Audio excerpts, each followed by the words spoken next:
Dale, obviously you have a great connection with your fans across the board at every track. Is it different here, and if so, how? Yeah, there's a lot of them here. It seems like we have a ton of fans in this area. The first time I really went deer hunting was with my father in Alabama. Used to have a lot of friends down here. Everybody's kind of growed up and moved out, but used to come down here when I was working with Budweiser in Remington and do some hunting. Always loved coming here as a kid to see the races. This was such a fun racetrack to be at. And the little go-kart track not far from here where we stayed at the hotel, and we used to burn through a $100 bill there every night with my buddies, Mike Wickham, Bob's son, and Doug Williams' son, Scotty, and Brad Means, Jimmy's son. So been coming here a long time, and Dad won a lot of races here. We won some races, won 4 in a row. Pretty much was unbeatable there for a while. Just about had 5 in a row over there in turn 3 and 4. They gave it to Gordon, and then we won the next time back, which would have been 6 in a row. So pretty good little streak there, and I think the fans really appreciated what we were doing on the track. We always want to. They come out here to have fun. They come out here. I think watching a race at Talladega is so different than anywhere else. Because at Talladega, when you come to watch a race, just imagine all you guys in here that you have a favorite driver, right? If you go to a race at Talladega, your driver can literally possibly take the lead at any moment in the race. You can't say that anywhere else. So with that comes a responsibility, I think, as a driver to try to make that happen. Because when you come off turn 4, you can see a big difference in arms in the air and people excited about what just happened when you take the lead. And that really, you can't create that anywhere else. So, and they want you to keep doing that all day long because they just want to celebrate all day. They want to have fun. And when you get up there and mix it up, and it gives them what they want. So I think that's why I like running here, and definitely makes it a unique experience as opposed to any other track we go to. We're going to come up front to Bob and then go to Jeff and to Brant. Bob Pockers, ESPN. You tweeted earlier this week that manipulating the suspension is kind of the forbidden fruit, but it seems like everybody is trying to still work in that area. How much work is going on, do you feel like, in that area, and is it just kind of matter of fact or just matter of time that you'll see what we saw this week and people getting penalized for it? Well, if you know where there's speed, you got to be crazy not to try to work in that area. We saw, a long time ago, the benefits from skewing and yawing the cars, and skewing the housings, and it's hard to, it's hard to remove the engineering and unlearn what we've understood and found to be competitive. So, I mean, if they tried to, for example, make rules to unseal the cars, everybody would spend all the money they had to figure out how to seal the car back. So we know that's best, and we're going to try to work in that direction. You can grumble about the Penske deal, but at the same time, it's impressive, that they figured out something, because the rules have gotten harder to make something happen. With the changes that they made to the rear housings, it's made it almost impossible to figure out a way to get anything back there to move around. So when anybody does it, it's in this environment that we have today, it's quite impressive. So everybody's certainly watching everybody in the garage, wondering who's doing what and how they're doing it. When you see a bunch of guys landing underneath the back end of a car, you just assume they're trying to figure something out or doing something that nobody else knows about. So, But that's the thing about the garage is you can't really hide from each other, and either NASCAR is going to figure it out and let everybody know what's going on, or somebody sees it next. You see something going on in the garage stall next to you, and it don't take long to trickle through the rest of the garage, and everybody has it. The great thing about it is you don't always want to be the first guy to figure it out, because you want to be the guy that kind of figures it out at the right time of the season.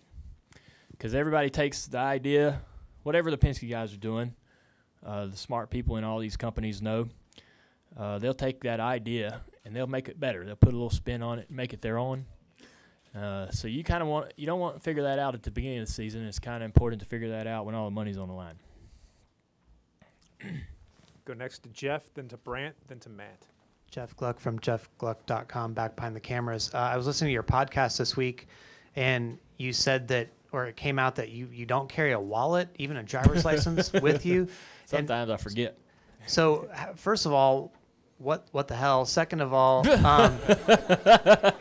how do you function in daily life without like a credit? Like, what happens if you want to go get something to eat or get gas or something? You don't have money. I have people. No, I have a gas tank at the house, so I don't buy gas from the store. We buy gas in bulk. It's a little cheaper, and this is something Kenny Wallace told me a long time ago when I was fixing up my property about 2002, 2003. He's like, get your gas tank, buy it in bulk. It's cheaper. And that way you ain't got to go anywhere to get gas. You just pull out of the driveway, pump it right there, and get on down the road. So that's what I do with gas. Usually if I ain't got my wallet and it's time to eat, whoever's with me is going to buy the food. And I'm good for it, though, so it's usually no big discussion. But I mean, yes, probably 50% of the time I leave the house unintentionally without my wallet. And it's a pain in the butt because I go over to Junior Motorsports and I don't have my key to get in the door and have to get somebody to come down there and get me in, which is a little embarrassing for the boss or the guy that owns the building. But, it's I don't really spend money. I don't really go buy stuff. So I don't, usually when I'm out and about, I'm going to do something as far as a responsibility with my team, going to the team meeting or something like that. And I'm not really hardly in a store to physically purchase anything. So I don't. I guess that's why I keep forgetting it, because I don't hardly need it. It's all that time spent at the water cooler. Let's go to Brant. Brant James, USA Today Sports. After the Texas race, you mentioned the speed that the Penske cars had and the swerving and the hard downshifting they were doing. Was that an open letter to NASCAR to take a hard look at what they were doing, or maybe a plea to your engineers to, as you alluded to earlier, to figure it out better than they were doing? I think anytime, it's just like when it wasn't a plea to NASCAR at all. That's one thing that, I don't know, there's no really, there's an etiquette or kind of an unspoken code in the garage. You don't really, if you go up in the holler and complain to NASCAR about something you see, that's not well appreciated by anybody else in the garage. There's guys that do that, but it's not really appreciated. If, you sort of, like I say, you try to figure out what guys are doing to find speed and make, create something better, build a better mousetrap.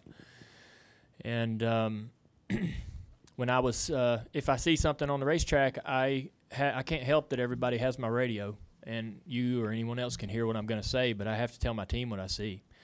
They need to, and I don't trust myself to wait till I get into the garage without forgetting what I saw and making sure that I help them understand clearly exactly what's going on. So whether it's whatever you see, I mean, if you see a car that looks like it has more skew than anyone else, or if you see a guy that's sealing his side skirts better, or anything you see, you make a note of it and mention it to your team, because it's something it's worth discussing. How can we do that, or why did I see what I saw? What's the advantage to that, and let's try to understand it and figure out what we can do to learn from it. I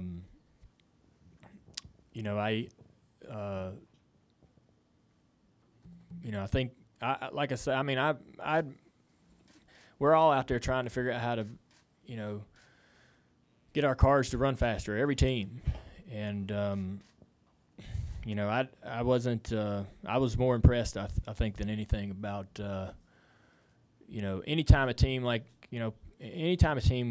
no matter who it is figures something out, it's impressive, the ingenuity and engineering going on in the garage, and trying to figure out a way around the rule book. It's you know, been going on ever since they made the first rule book. And so as a driver and someone that's knows a little bit about the mechanics of the car, it's always impressive when you see what guys can come up with to try to find speed in these cars. Go next to Matt, then to Kelly, then to Jerry. Matt Weaver, AutoWeek.com. A couple of years ago, you'd said that when you get to the point in your NASCAR career where you decide to walk away from it, one thing that you wanted to do was kind of step back and return to your roots because you weren't able to fully appreciate being a late model driver in the Carolinas and Virginias. Has the injury at all changed that, and is that still something you'd like to do? Yeah, I think it is. I'll just have to see how much I got as far as how much I want to do that. You know, I have the access to the cars that we have on our late model program. We're going to run some Xfinity races, and we'll see if the itch gets too bad. We'll have to go to the track and have some fun. So yeah, I'm certainly still open to that. It certainly just depends on the side of the bed you wake up on, as to whether you want to go over to Hickory and fool around and have some fun. I mean, those guys are serious. They're not out there goofing off as a hobby. So if you're going to go do it, you better be ready to get after it, because I've been over there and watched them. They run. They're trying to do the same thing I was when I was running late models, is trying to get up to the next level. Okay, we're going to go to Kelly, then to Jerry, then to Ben, then to Chase. Kelly Crandall, Racer.com. Dale, you had said something on the radio last weekend at Richmond to the effect of wanting to kind of scrap the setup and I guess try something else. Is there just a certain feel you haven't had in the cars this year that you're looking for? The setup for Richmond's nothing like any setup that we'd run anywhere else, so it's not necessarily the cars don't feel the same every week. We've had some great cars. We've had some not so awesome cars. I think as a company we weren't very strong last week. Where all four cars had different setups in them. We were trying to run our cars completely different than the other three. And the funny thing about Richmond is that setup worked pretty good last year. And for whatever reason, it didn't work good this year. And we just Richmond's just one of them places where you can't keep tanking the same thing back and expecting the same results. You just gotta be really open-minded to going in a completely different direction, and we were. I mean, that's why we showed up so different from our teammates, but it just didn't work out. But it wasn't even better or worse than any of the other three cars. You know, as a group, we needed to have a little more speed, and we're working on it. Go next to Jerry. Jerry Jordan, KickingTires.net and Performance Racing Network. Last week after the race, you said you were giving up on points. Basically, you were going to go for the wins. Next week we go to Kansas and then Charlotte, and then we're getting some of these races that are in the playoffs. Is it kind of twofold that you have to get the win, but you also have to maybe prepare in case you make it into the playoffs? How do you go about that? Man, I'll just drive them. Man, I ain't worried about all that. I got so much going on.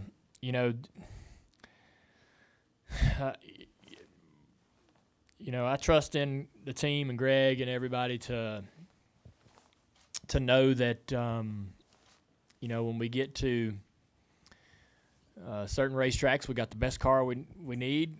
We got a good setup under the car, and we're doing the best thing we can for ourselves to be competitive. Whether we're in the chase, whether it's the second race of the year or the last race of the year, we take the best car we can and give it our best effort. We just need to put together some races here. We gotta get a good handful of races under our belt that are finishes that we can be proud of, and see where that nets us on the points deal. But it'd be nice if we could just go ahead and get a win out of the way and get on with it. But it's going to be a fun year regardless of how things shake up in the end. and I do think we can win some races. I really do. Come down to the front. Dale Earnhardt Jr, AL.com. Look, I know you talked a little bit earlier about Alabama being special to you, but I need complete honesty. You're somebody that enjoys being out in the infield, enjoys all the things that come with racing here. What makes Alabama so special and just this racetrack and the people? I don't know what you're looking for. Huh? Have I been lying? Have I ever told a lie? Oh, well, I mean, obviously, they party here pretty hard, which is all, I mean, that always, I like racetracks where the fans get after it on the weekend, Friday and Saturday night. They definitely get after it here. The thing about, Talladega is there's always a race for the lead all the time. Like I was saying earlier, this place delivers a bit of a different experience than most racetracks because the lead is always up for grabs. There's always a battle throughout the pack, and you can see some guys do some really, really cool stuff in the draft, some really, really awesome things, and I think that makes it an interesting race to see in person. And yeah, the track itself is a impressive facility and size, and the history here is pretty cool with how fast the cars can go. But I think really the thing that's most interesting is the fan experience throughout the weekend, just how they have fun, and this one I would put the Talladega party atmosphere up against any other racetrack throughout the circuit throughout the year. They always put on a special concert and so forth. I think Charlie Daniels was here this weekend. Is that right?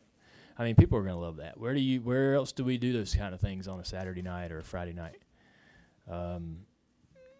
It just seems like that they, the fans just have a lot of fun. There's more to do here, and there's a lot more going on than just a race on Sunday. We're going to go to your left here to Ben, then to Chase, and then to Dustin. Dale, Ben White, Lexington Dispatch. Looking a couple months ahead to the Brickyard 400, your dad won that race in '95. What do you remember about that race and his win, and what would it mean to you to get one before you retire? I know that he was real excited about winning there because it was Indy and Jeff had won the year before, and that was a pretty big deal. But and he joked about being the first man to win it. He thought that was always funny to be able to mess with Jeff. But I always said that I thought we always borrowed Indianapolis from the Indy cars. Indy's and Indianapolis is all IndyCar. The history there, what that track has been through, the struggles that it went through during World War II, and it just has. Just when you're there, you just feel like you're at a monument of some sort or somewhere completely sacred in motorsports.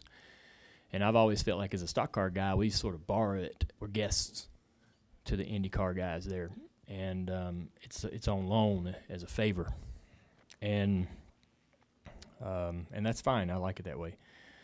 I'm excited about the upcoming Indy 500, and it's going to be pretty interesting to see how all that works out. I got some good buddies in that race. I've become friends with some of the drivers over there. The win there would be pretty incredible because of, not just because of, the win there would be incredible because because of reasons outside of stock car racing, just because of the history of the track and everything that's happened there. Before we ever got there, it's pretty incredible, the history of that place, and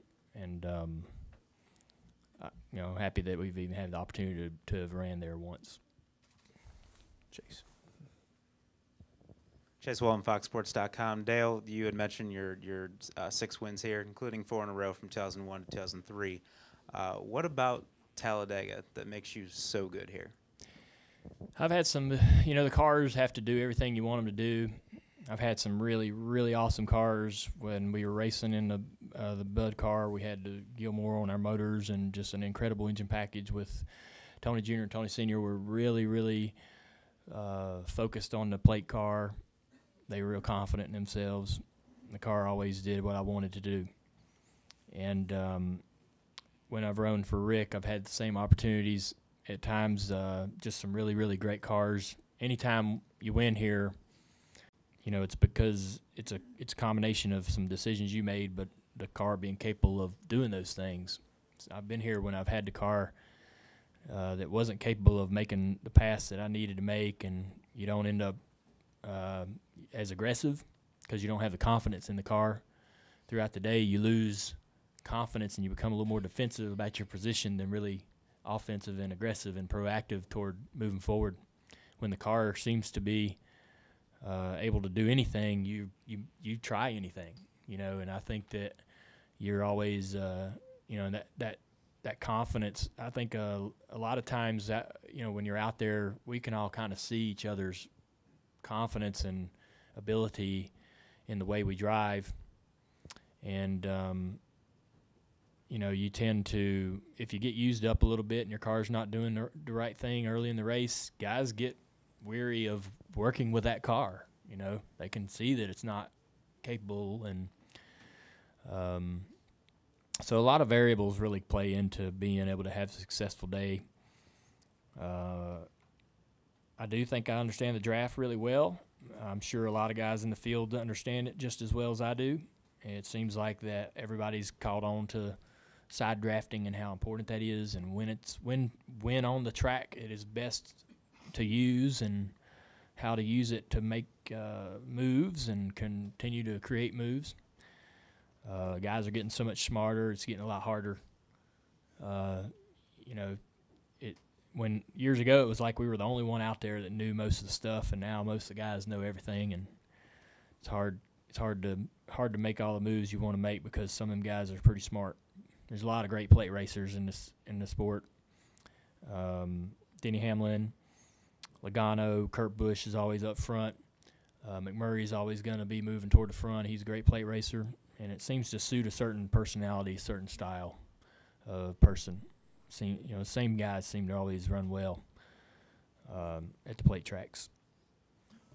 In the middle of the Dustin. Dustin Long, NBC Sports. Dale, some people look at the way you've started the season and are already suggesting that this is almost like a must-win situation for you because of your points, and they start speculating, looking ahead to, well, he has a chance here, he doesn't have a chance here, or things like that. What do you say to those people, and is it difficult not to get into a mindset of thinking this is a weekend that you absolutely have to have? Well, that mindset might actually work and produce results for some guys. I don't know if that's probably the best way for me to go about it, but I definitely need to go in there and be aggressive. And I know when I've won races here, what approach I took that day that helped me get there. And I know I need to be that way. I know I need to be a certain way mentally and attitude-wise throughout the day to have success. I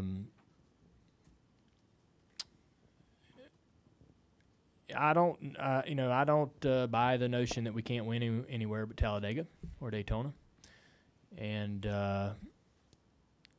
we have had a dry spell. Haven't won a lot of races, but we have won at other tracks in the past.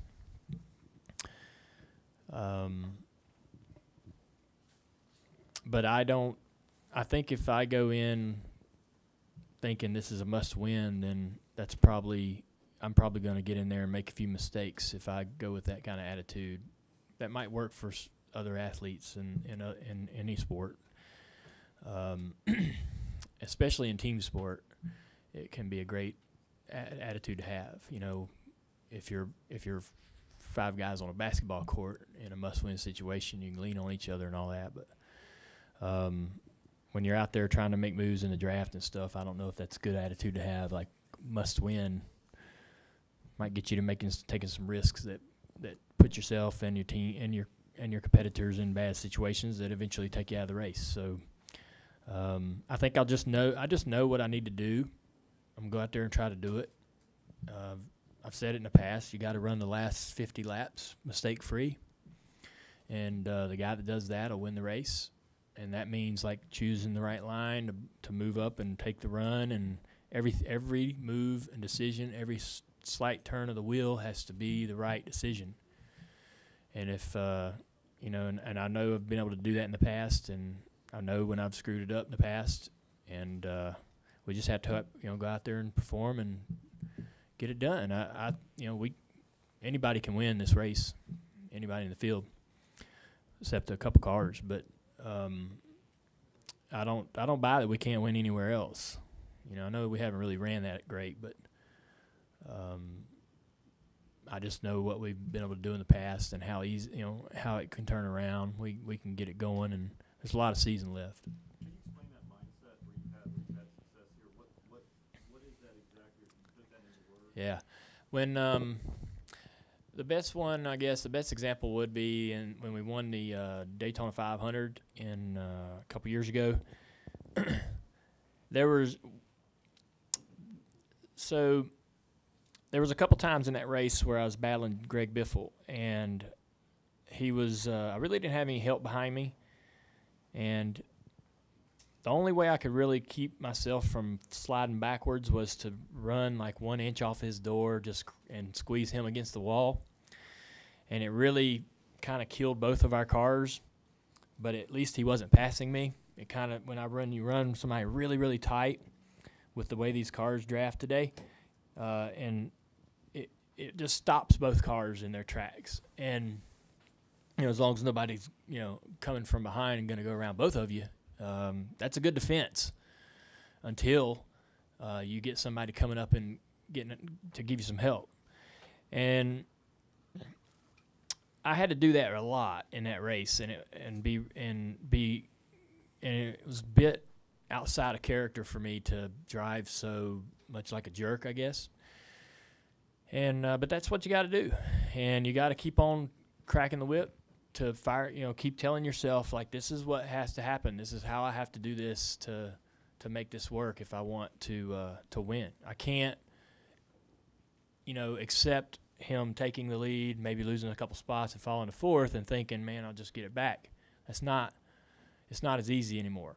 The cars are too equal, and you have to be way more aggressive to holding positions and defending positions, and you got to run guys tight, and they don't like it. Nobody likes somebody hanging on their quarter panel because it doesn't feel good, and it makes cars act weird, and they just don't like it, And so, but you have to do it that way, and so you have to start the race really with that attitude. You got to be willing to work every single lap, and not settle for riding. When everybody goes up to the top, and gets in line, you got to be thinking to yourself, like, there's ways to like pass one car at a time, and it's kind of hard. You got to line it all up just perfectly, but you got to keep trying to do that, and instead of just sitting there and being okay with how things are going, and that the guys that are going to sit there and chill aren't going to win that race, and you got to try to figure out how to keep moving forward, and it just to do that for like 4 hours, to be pushing yourself to think how can I do something with this situation. It's tiring, but it's what it's going to take to get us to victory lane at least.